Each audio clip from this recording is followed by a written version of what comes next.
Hey, thank you for tuning in to another episode of Monday Merriment. It is September 23rd. The moon phase is waning and the moon sign is in Gemini.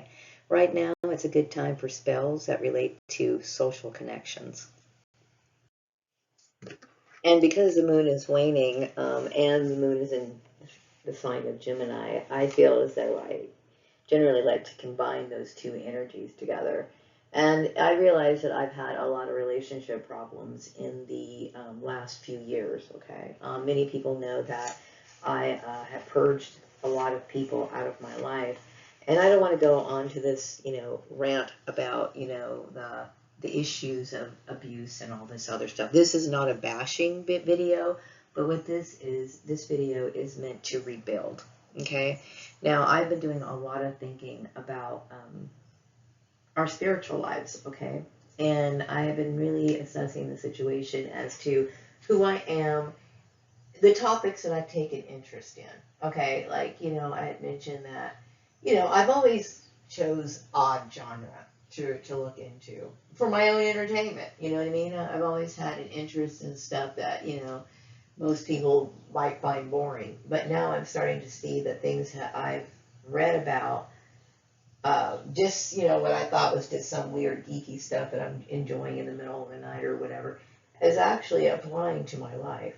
And, I had made the comment before about me believing that I was divinely led to David Icke's work, his publications, because I posed a question to the universe just by me thinking about, what does all this mean? Like, because I'm noticing stuff, we call it synchronicities, things that seem a little off, but somehow a coincidence at the same time. And I knew that something was bigger than this, okay? So I believe that I took an interest in his work because something divine made it so. Because he was able to fill in the missing blanks, okay? Now, I had mentioned before too that, growing up, I have always had a desire to have a spiritual connection. I've always felt as though my spiritual life was the most important thing. I had even talked about or considered, it crossed my mind as a child to even think about being a nun. Okay, now that one didn't last very long, but that's just one example of somebody who truly feels a strong spiritual connection. Okay, so I have an interest in the souls of people who passed on. Okay, like when I hear that a death occurs, the first thing that I do is I want to make contact with the person who passed on. I want to bring them relief, even when they're my enemies. This is where, this is why I understand that I am somebody who is divinely led, because I understand when they are in their earth form. I'm going to tell you, I've dealt with people that I have had nothing but hatred for. I have had nothing for hatred for people who've caused me harm, who've hurt my father, people who've caused my father to shed tears. I can't tell you the anger that has welled up inside of me, okay? But the minute they exit this earth, something makes me start to look at them as the humans that they are. Okay, that does not mean that I'm going to want to be, I want to hold, hang their picture in my house or anything like that. That's not what I'm saying. It's just that I understand that some people who have offended a human or another person to the point of where, I felt as though some of these people just had to go. Okay, they just had to go, and the universal forces agreed with me. Okay, because the offense was so severe. Okay, but I understand that this corruption has infected so many people throughout so many generations, and what was unleashed in this desire to control mankind got out of control. Okay, so this all traces back to this issue of me thinking about being cloned. Okay, now why I'm bringing up this issue, and it's not to create argument, it's not to create division. I think people who followed me has known that I have tried to always encourage people to stay with their spiritual path if this is what they wanted to do. Okay, But I also want to say that there's a lot of people who are in spiritual paths that are going to lead them into a direction that they may not want to go into. Now, if you, I think my last video that I posted, I talked about my discontentment here on the earth because of the wicked uh, plans, you know, to tear out bloodlines or attack bloodlines um, that were looked upon as rivals of this particular family, which that never even crossed my mind, right? But the thing is that, you know, a lot of people could be signing soul contracts just by what they believe when it comes to, you know, the death period and coming back in this transition period, you know, the transition. And, you know, I understand, you know, I take this whole issue very seriously, even the fact that my numbers are skewed, okay? And I'm not dumb, meaning like, you know, I've always realized that there are certain things, certain people can get blocked if they feel as if you're controversial or they feel like, you know, you're trying to create some sort of uprising or anything like that. And I am the last person to do something like that, okay? But I also am somebody, because, you know, my father had the kind of work that he did, I know that certain things are classified, okay? And at this point, people talk openly about clones. They talk about it all the time, you know, things like Clone-Aid and stuff like that. I don't know much about Clone-Aid as an organization, but if you know, you can sit there and Google stuff like that, and people are talking openly about being cloned, whatever, I would say it's no longer that way.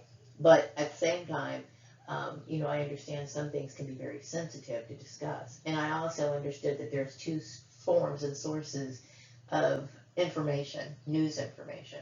Like, you know, there's people who talk, I would say, like the underground. Okay, the underground, what I consider the underground, are people who might post videos or they might be reporting on certain subject matters, like private type journalism. There's no real money involved. It's just that people talk and exchange information about people that they know, such as me. Okay, like people, everybody knows who I am. Okay, everybody knows who I am, but you're not going to see things that happen in my life, like this issue about me finding about the cloning and stuff like that. That's not going to be on CNN. Okay, it's not going to be on ABC. It's not going to be on Fox News. It's not going to be anything like that. Okay, why? Because this is underground. Okay, this is the kind of stuff that people talk about. And they're very careful, and they tiptoe around names and stuff like that on things like YouTube and other social media sites. Okay, so I understand that I'm somebody who unfortunately got sucked into a controversial issue.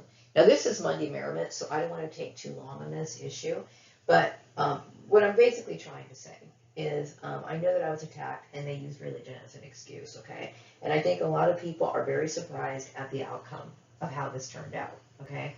And I had come to realize last year during this time that I was a clone.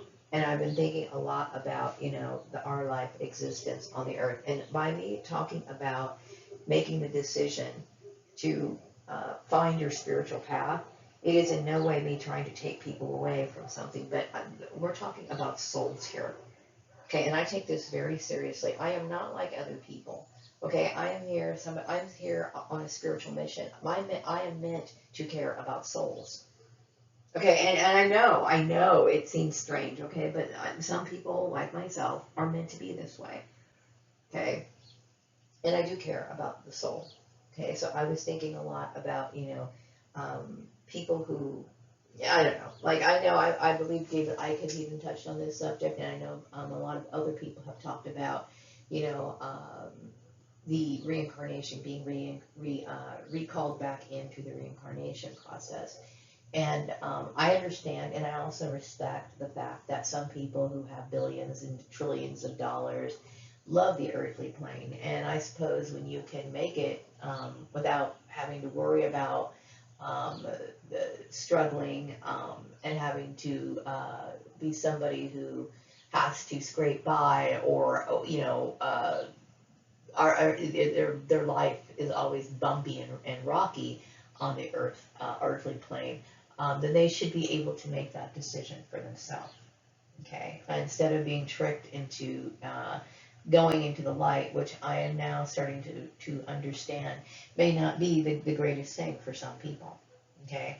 Like I said, there are some people who love the earthly plane. They got it all laid out, and for them, that's great. Okay, but for people who want to go into their spiritual justice, I'm heaven bound. That's what I'm telling you right now. I'm heaven bound. Okay, and for people who want to be heaven bound, they I've been getting spiritual messages to make note of this. Okay, that it's important to make prayer a important part of your daily life, as well as pray on behalf of your loved ones.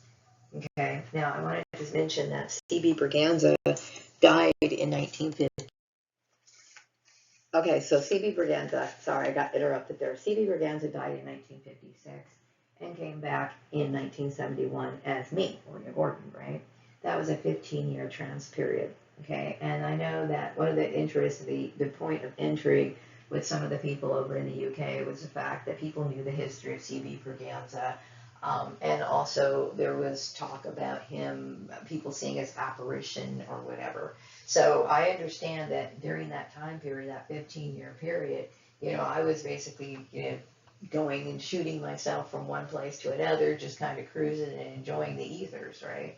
And then, of course, I ended up getting called back sometime after that time period, okay?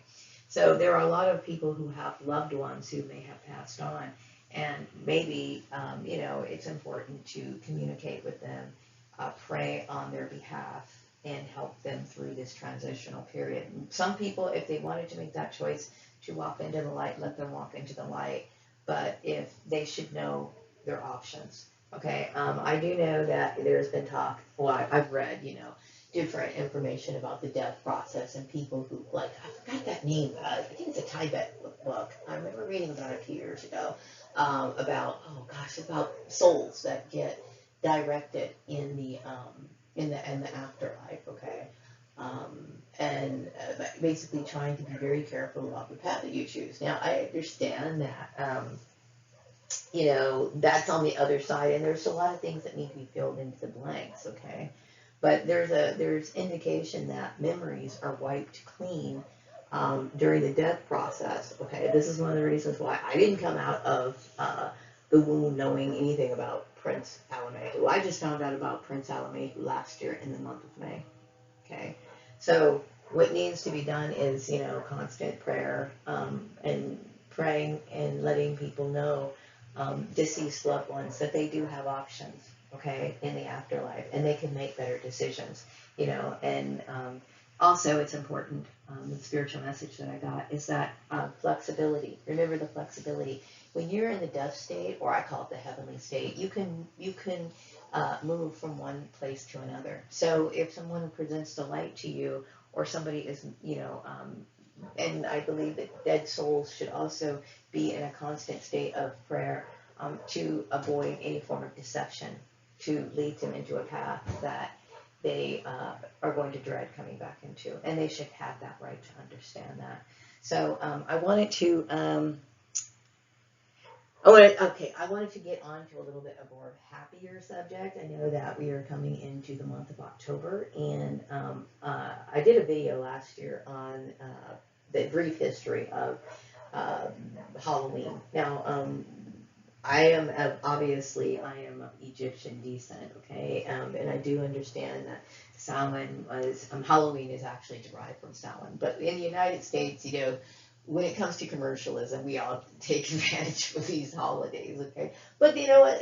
There's no harm in that, okay? Now, I think because this is a focus center on remembering loved ones. Actually, the church also adapted these practices to continue. I guess they kind of do that to cater to the needs of the people. I mean, to try to change cultures that drastically, would be very difficult to do. So they incorporated these sort of celebrations into, what do you call it when they log it into like a church system or whatever. Whatever, it got observed by the church. And then now it's called All Souls Day, which is observed on November 1st, okay? But still, I'm thinking, this is a good time to, set up ancestral altars if this is something that you're interested in doing, or just taking some time out to, pray and focus and let them know, hey, it's okay, and constantly remind them that they have a free will.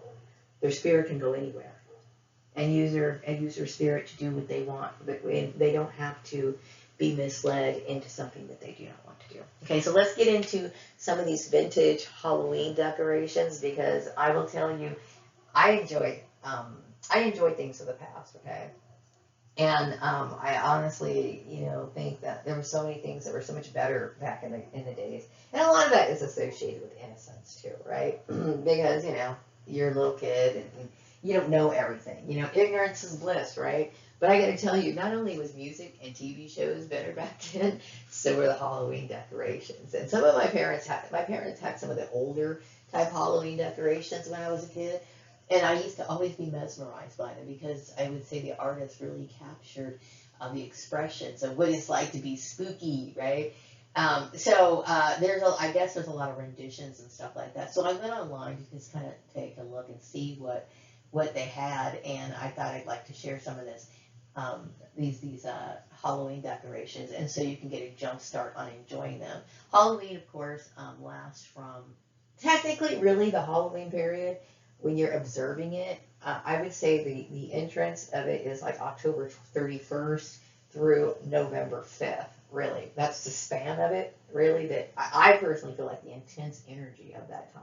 Okay, but in order to enjoy the decorations, you want to have them up as long as you can. Okay, so if you see something that you like on this website, I'm going to make those my little list of what's available. So let's go ahead and start looking at these.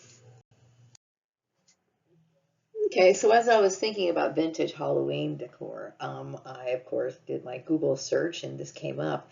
This is vintagehalloween.com. Make sure that's correct. Yeah, and what attracted me to it was, of course, I was looking for, vintage Halloween decorations. Okay, I got to tell you, the items that they feature on their site, I'm so excited to talk about them. I was glad to see the reproductions of some of these old depictions with the Halloween decorations. Now, for many of you guys may not be familiar with this particular company's name. It's the BEISTLE company. It's the oldest manufacturer of decorations for party goods here in the United States.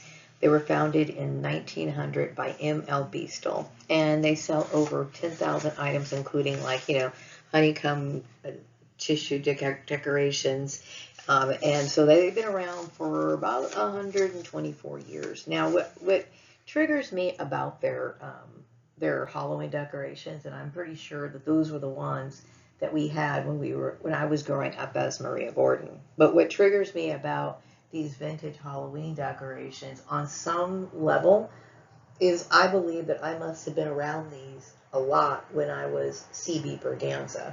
Okay, now that's a long time ago, right?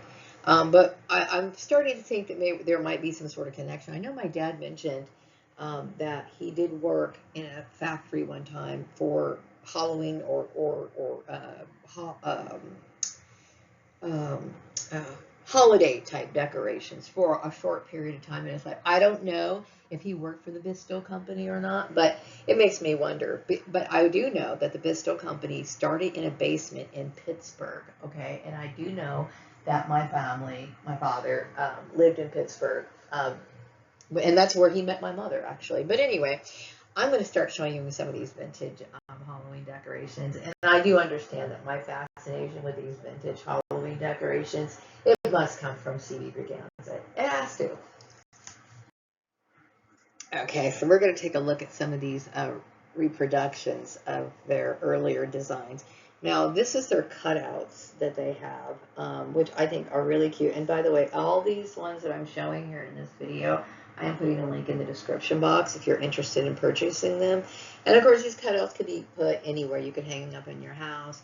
I remember when I was growing up in school, these were also items like this, were featured on the bulletin board in school or whatever. But you can be creative. I think what used to fascinate me so much about these vintage Halloween decorations is the use of their color. Now, a lot of the, I mean, when I think of autumn, I think of orange a lot, like, you know, because of the pumpkins, and of course the colors, a different change of seasons. The leaves on the trees turn brown, orange.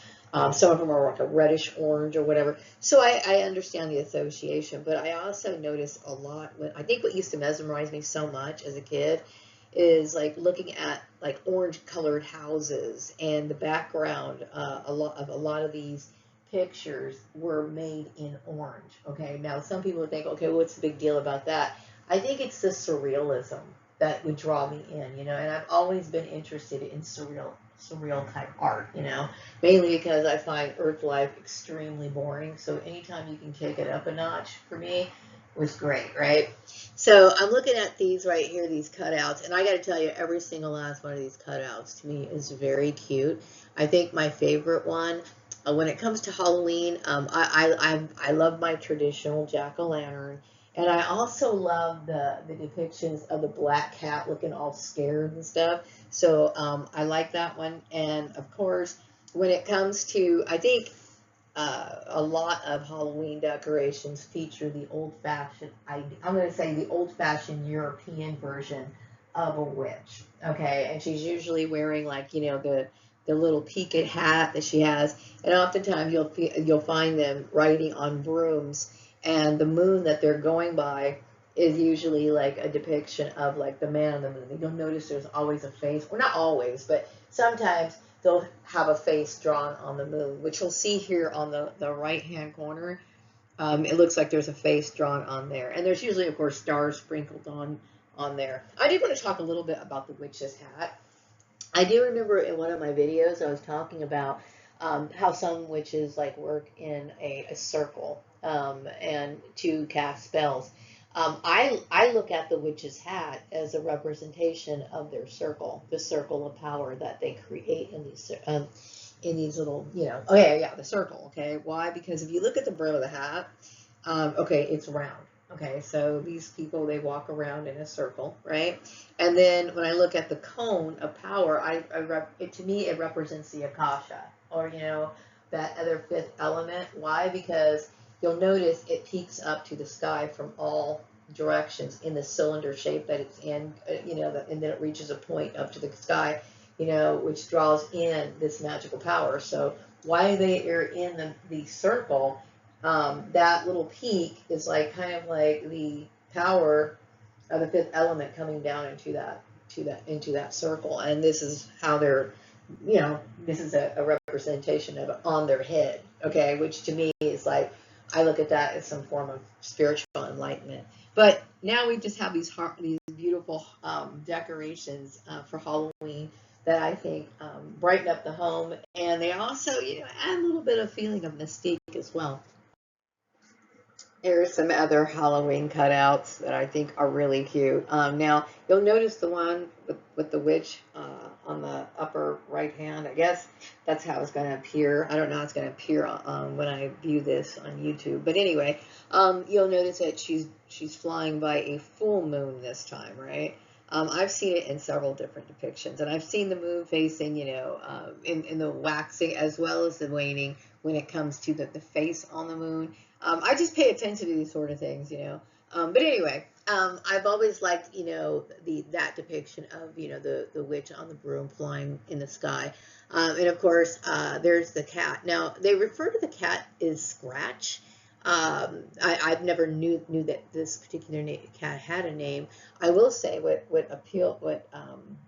what used to intrigue me as a kid, like I said, it was the use of the color orange. Now you'll notice that these cats, this cat, I guess we're going to refer to him as Scratch, right? Scratch's eyes are painted in orange. Okay, and like I said, it's the surrealism that used to just get me. And it just made me intrigued. Okay, now this other character that I see with I'm going to call him like the zigzag man. I do not know what he's called, but he looks like one of those like giant dragons that you see like in for Chinese New Year. I have never seen him on any other depiction before. This is the first time I've ever seen him. Okay, but he looks like a really cool decoration to have. These two are cutouts. The link is in the description box. Here's my cat. Look at him. Check out his eyes, and in the inside of his mouth, it's painted orange, right? What I love about this cutout is that you can bend the arms and the legs and the tail. So you can actually, put him in any sort of position that you want to. I think it's a great wall hanging if this is something that you want for your home or your office space. And the sad thing is, it's like, right now I'm watching money, so I really can't go out and get some of this stuff. But I have some good news, and I was going to wait for another slide to mention it, that I just got offered a job, so I start today, which I'm actually filming this Sunday, and I'm actually going to release this for everyone to watch, of course, on Monday. So I will start my job the day after autumn, which is, I'm actually starting, today is the first day of autumn, but I'm airing this on Monday. So I'm kind of like tight on funds, and, I'm just kind of waiting for my first paycheck. And my first paycheck, of course, is going to go to bills. And of course, I do plan on indulging a little bit on some Halloween goodies, as well as, some good cleaning supplies so I can like thoroughly clean my apartment. But I'm very grateful, and I would like to get some of this Halloween decorations in time enough to enjoy my Halloween season. Anyway, Scratch the Cat wall decoration. It's going to be in the description box. Okay, I'm really excited about autumn. Okay, today's the first day of autumn, but like I said, I'm airing this on Monday. But still, I mean, I love the autumn season because I can wear my jackets, right? And look at this cool button that they have. It's a cat silhouette button. And you know what? I have been wearing buttons on my jackets for years. It's just something that I love doing. And I collect them on my jackets. And I would love to have this button. This one's really cool. Check out all the background is orange, okay? And then they have an image of the moon and the cat kind of drawn up in this, like, what do you call it? Like a hissing type position. Very cool. The link is in the description box. Now, I've never heard of Johanna Parker before, but her collection is also on this website. Now, what got me all excited is that they offer these cute pouches, and you can also use them as your cosmetic bag for this autumn season, right? Okay, I love both of them. So it's really hard for me to decide which one I would get because I like them both, okay? Very cute. The information is in the description box. God, like I said, I like them both. I love the cat, the little mischievous look on his face. And I also love, like I said, it's the background. Look at that surreal background. Awesome. And the same background for the little two owls along with the little moon. You know what I mean? It's just very stimulating to the imagination. Okay, now I'm going crazy because I know I have to be responsible with my first paycheck, okay? They've got too many cute things on this website. Okay, I need a new tote bag. And look at this. That same cute cosmetic bag, they sell it as a tote bag. Oh my God. Okay, it looks like the name of the little cat is Sweet Jack. I guess that's what his name is. So cute. And then if you look at the little crow it's either a crow or a raven on the branch of the tree. That is too cute. Okay. Like I said, the link is in the description box. Now, it's unfortunate that I've been in isolation for so long and don't know anyone that I feel like close enough to have a Halloween party, but I would love a Halloween party. And I've always loved Halloween decorations, and check out these two items, drew my attention. The link for these are in the description box. I like the tissue centerpiece of the moon and the cat, and he's in that little hissing type position. The full moon is depicted with a face, which is really cute. And then I also like the little paper napkins. I don't know if they have matching plates and cups. They might. I didn't have time to sit here and like show you guys each and every item that they have on this amazing site, but I do have the link that you can take a look at just by clicking on it. Also, the items that I featured, they will be easy to get to because I have the direct links in the description box. But the little paper napkin is very cute. This is one of the things I used to really love, you know, going back in the school days, you know, they would, you know, have the little parties in the class, and or maybe you go to like a neighbor's house where they had a party, and things like party favors were, you know, really unique back then. Like I know when I used to love trick-or-treating, oh my God, I love trick-or-treating. And people would like, you know, make their own home baked goods sometimes and slip it into these cute little bags, you know, like these like type goodie bags, you know. Sometimes you'd be really lucky you get like a popcorn ball or something really cool like that.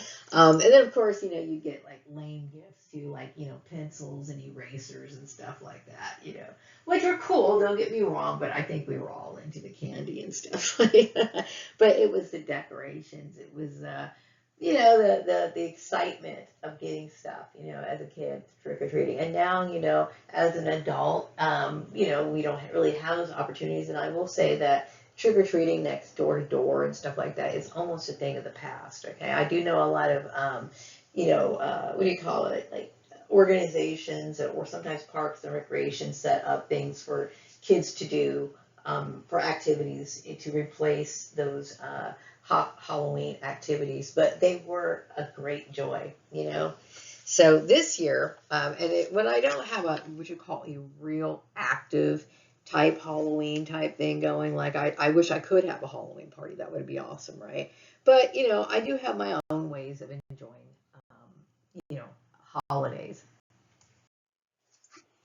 It may seem sad, perhaps even a bit pathetic, but during the holiday season, since I don't really have a whole lot of activity in my life, you know, on that day, I usually designate that time for, you know, finding something sweet and delicious that I enjoy eating. Okay, so like, you know, I don't eat a lot of sweets, but I do eat that sort. I would say I indulge in sweets on holidays. So of course, you know, I'm not having a Halloween party, and I'm not going trick or treating. So I usually go ahead and get myself something that I really enjoy. Like that might be like donuts, it might be cookies or something. And by the way, I wanted to say that, you know, I was having this conversation with my son. You know, I decided to get myself something sweet a couple of days ago, and I was really disappointed because, you know, when it comes to baked goods, you know, I prefer either making them myself or going to an actual bakery. Now, I have gotten things at like, you know, grocery stores, and it depends, okay?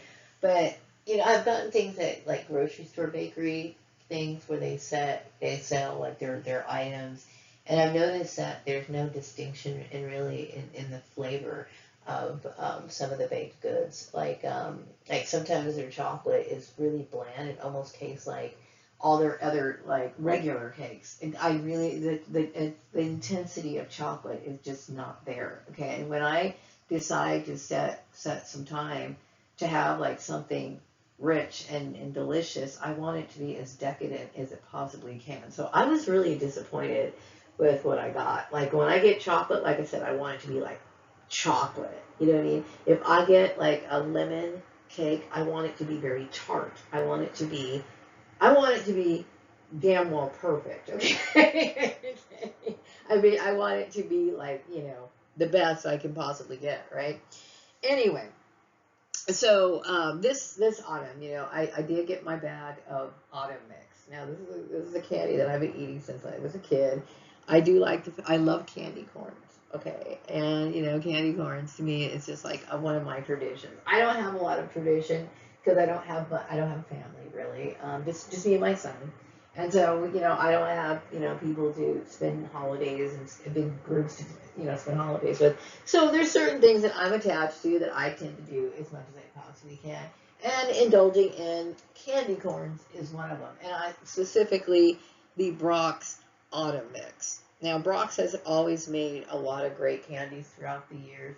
And I do remember they used to have this variety mix when I was a kid, which they no longer make. Okay, there was a time where they actually made like Red Hots for Halloween, and they had them made like they were black and they were orange. They were colored black and orange. Okay, and every year I look for them, hoping that they'll bring them back, but they never bring them back. It's disappointing. Okay, but I usually take what I can get, and this is pretty much as Halloween as I'm going to get this year. Sad but true. All right.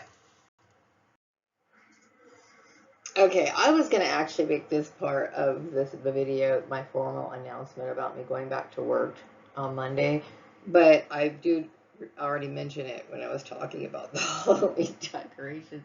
But I was thinking about I was looking at the top of my refrigerator yesterday, and I realized that I threw away my old lunchbox, and I don't have a lunchbox now. So, of course, Maria thinks about things like lunch, right? So anyway, I kept thinking, what am I going to do? So I went to the store yesterday, and I decided to, because I have to save money, right?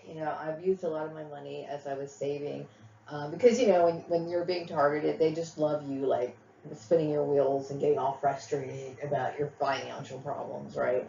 So anyway, I did have a little bit of a savings because I was used to the, what do you call it, the predictable financial problems that they cause. So I made sure that I saved just a little bit, and I was eking it out for only things that I needed, right? So on this budget, I'm like, okay, well, I don't want to spend any money right now, unless of course I definitely need it. So instead of getting a lunchbox, I went and got some regular bags. Now, what I did look for these lunch bags, I did look for decorative lunch bags at first, because I always like things that are colored or whatever. Either it's colored or has designs on it or something. I try to make everything that I bring in my life to be happy. Unfortunately, I didn't see any size lunch bags that were big enough to carry like my containers and stuff. So what I decided to do was just get like plain paper bags, which they did have like large ones, which is good because I usually put my snacks and my lunch in there. So, but I am saying that, I do have to pay bills, but I would say that it's going to give me some time to decide what kind of lunchbox I want, which I'm excited because once I get my lunchbox, I'm definitely going to share that with you guys, okay? Because, Maria makes a big deal out of everything. I try to enjoy life as much as I can, even the small things. Okay, last week's synchronistic symbol was the old dandelion. Did you see it?